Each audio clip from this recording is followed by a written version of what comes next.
Queridos irmãos e irmãs, sejam todos bem-vindos a mais uma Lexio Divina Peregrina. Me chamo Irmã Maria Júlia, moro no Brasil, em Palmas, Tocantins, na Casa de Missão Sementinhas de Amor. Nesta sexta-feira, 19 de junho, 11ª semana do Tempo Comum, em torno da Palavra do Senhor, com alegria, iremos meditar as leituras da liturgia deste dia. Leitura do segundo livro dos Reis. Naqueles dias, quando Atália, mãe de Ocosias, soube que o filho estava morto, pôs-se a exterminar toda a família real. Mas Josaba, filha do rei Jorão, irmã de Ocosias, raptou o filho dele, Joás, do meio dos filhos do rei, que iriam ser massacrados, e colocou-o com sua ama no quarto de dormir. Assim, escondeu-o de Atália, e ele não foi morto. E ele ficou 6 anos com ela, escondido no templo do Senhor, enquanto Atália reinava no país. No 7º ano, Joiada mandou chamar os centuriões dos quereteus e da escolta, e introduziu-os consigo no templo do Senhor.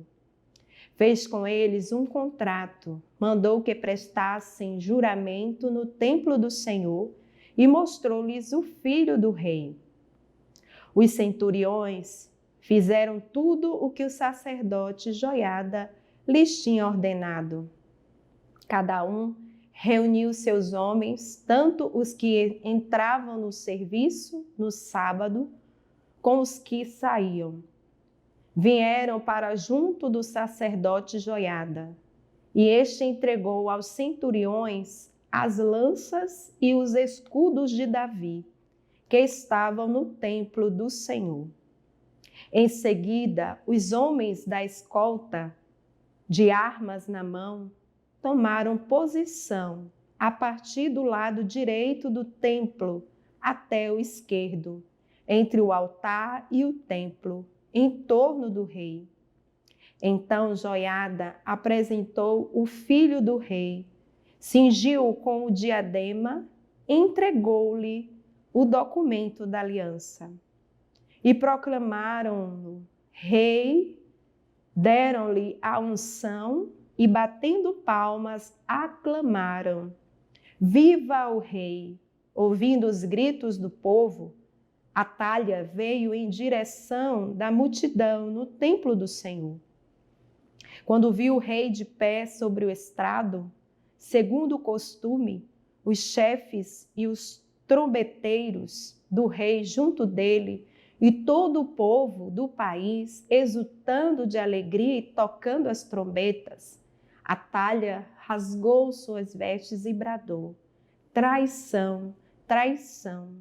Então o sacerdote Joiada ordenou aos centuriões que comandavam a tropa: levai-a para fora do recinto do templo, e se alguém a seguir, seja morto à espada. Pois o sacerdote havia dito: não seja morta dentro do templo do Senhor. Agarraram-na e levaram-na aos empurrões pelo caminho da Porta dos Cavalos até o palácio. E ali foi morta. Em seguida, Joiada fez uma aliança entre o Senhor, o rei e o povo, pela qual este se comprometia a ser o povo do Senhor. Fez também uma aliança entre o rei e o povo. Todo o povo do país dirigiu-se depois ao templo de Baal e demoliu. Destruíram totalmente os altares e as imagens e mataram Matã, sacerdote de Baal, diante dos altares. E o sacerdote Joiada pôs guardas na casa do Senhor. Todo o povo do país o festejou e a cidade manteve-se calma. Palavra do Senhor, graças a Deus. Então, nesta primeira leitura do segundo livro dos Reis, narram-se 2 relatos, né? A queda de Atália, Joás, que é ungido pelo sacerdote, aclamado rei pelo povo. Então, por morte do seu filho, Ocosias, Atália apoderou-se do trono de Judá, né? Após eliminar todos os sobreviventes, né, da dinastia de Davi, né, davídica, Joás, porém, o filho mais novo de Ocosias, escapou, né, aquela matança, aquela carnificina, pela intervenção de Joaba, esposa do sumo sacerdote Joiada, que o escondeu no templo justamente com sua mãe de criação. Depois de 7 anos, né, como vemos na leitura, foi ele proclamado rei no lugar de Atália. Então, volta ao trono, né, o descendente de Davi, portador das promessas. Então, o que podemos tocar?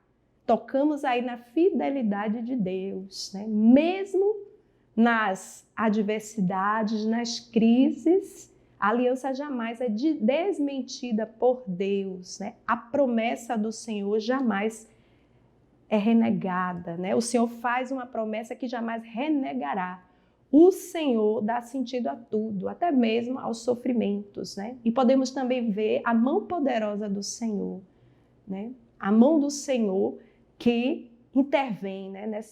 Nesse versículo, a intervenção de Josaba, né? Essa mão do Senhor que intervém na história, né? E que se cumpre, né, a promessa, né? Mesmo em meio a toda aquela realidade, né, de morte, né? E hoje também podemos trazer para o nosso tempo, né? Vivemos muitos sinais, né? O mundo está cheio de sinais de morte, mas nós precisamos dar sinais de vida, de amor, de caridade, né? Todos somos chamados a dar testemunho do amor de Deus em nós, da fidelidade de Deus em nós, da promessa de Deus em nós, né? Que somos esse povo escolhido, que Ele nos ama de forma única, né? Tendo esse coração unido a Ele, né? Podemos perceber que essa mulher, Atália, né, estava com o coração completamente distante do Senhor, se deixou tomar pelo pecado da ganância, do poder, né? E o coração distante de Deus, né, pode cometer todas essas atrocidades. Mas a mão do Senhor não foi curta, né? Esteve ali para intervir, para que todo o plano salvífico do Senhor se cumprisse, né? Com a vinda do Messias. E nós podemos tocar na salvação de Deus, né? Na história. E cabe a nós entrar nesse caminho de confiança e de fidelidade. Deus que nunca nos deixa nem abandona e cumpre as suas promessas. Depois, o Salmo responsorial 131 e 132. O Senhor fez a Davi um juramento, uma promessa que jamais renegará. O herdeiro que é o fruto do teu ventre, colocarei sobre o trono em teu lugar. Se teus filhos conservarem minha aliança e os preceitos que lhes dei a conhecer, os filhos deles, igualmente, hão de sentar-se eternamente sobre o trono que te dei. Pois o Senhor quis para si Jerusalém e a desejou para que fosse sua morada. Eis o lugar do meu repouso para sempre. Eu fico aqui, este é o lugar que preferi. De Davi farei brotar um forte herdeiro, acenderei ao meu ungido uma lâmpada. Cobrirei de confusão seus inimigos, mas sobre ele brilhará minha coroa. Então podemos ver que o salmista proclama, né, a eleição de Deus. O Senhor preferiu Jerusalém por sua morada. Somos o seu povo escolhido. Deus nos ama com amor de predileção, de forma única, e Ele cumpre as suas promessas. Ele é a nossa segurança, Ele é a nossa salvação. A seguir, né, a leitura do Evangelho, né, segundo Mateus, capítulo 6, versículo 19 a 27. Naquele tempo, disse Jesus aos seus discípulos: não junteis tesouros aqui na terra, onde a traça e a ferrugem destroem, e os ladrões assaltam e roubam. Ao contrário, juntai para vós tesouros no céu, onde nem a traça e a ferrugem destroem, nem os ladrões assaltam e roubam. Porque onde está o teu tesouro, aí estará também o teu coração. O olho é a lâmpada do corpo. Se o teu corpo é sadio, todo o teu corpo ficará iluminado. Se o teu olho está doente, todo o teu corpo ficará na escuridão. Ora, se a luz que existe em ti é escuridão, como será grande a escuridão? Onde está o teu tesouro, aí está o teu coração. Somos chamados a buscar os bens que não passam e a viver com o olhar voltado para Deus, né? O verdadeiro tesouro encontramos em Deus, junto de Deus. E Jesus, neste evangelho, nos exorta a não acumularmos tesouros terrenos, riquezas terrenas, porque são tesouros que passam, né, rápido e obscurece o nosso coração, apagando a luz de toda a vida do Espírito em nós, cegando, pervertendo o nosso senso moral. Então, o Senhor nos exorta a escolhermos os tesouros do céu, as coisas do alto, né? É necessário combater, né, o pecado da ganância, do egoísmo, da inveja, do apego excessivo às coisas materiais. E para isso pedimos a Deus, né, que transforme os nossos corações. Né? E quando ele vem falar também no Evangelho, os olhos é a lâmpada da alma. Né? Os olhos doentes representam aí, ele vai falar, é a ganância, é o egoísmo, é a inveja, o apego excessivo às coisas materiais.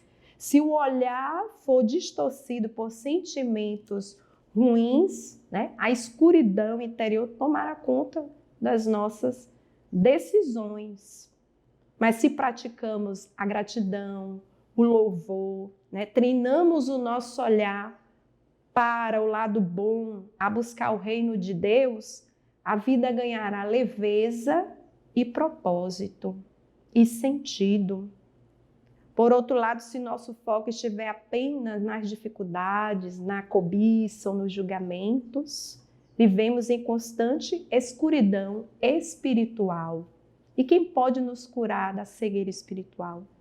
Jesus. O oftalmologista cuida das vistas, né, da doença das vistas, dos olhos, mas Jesus é o único que pode curar da cegueira espiritual, da escuridão espiritual.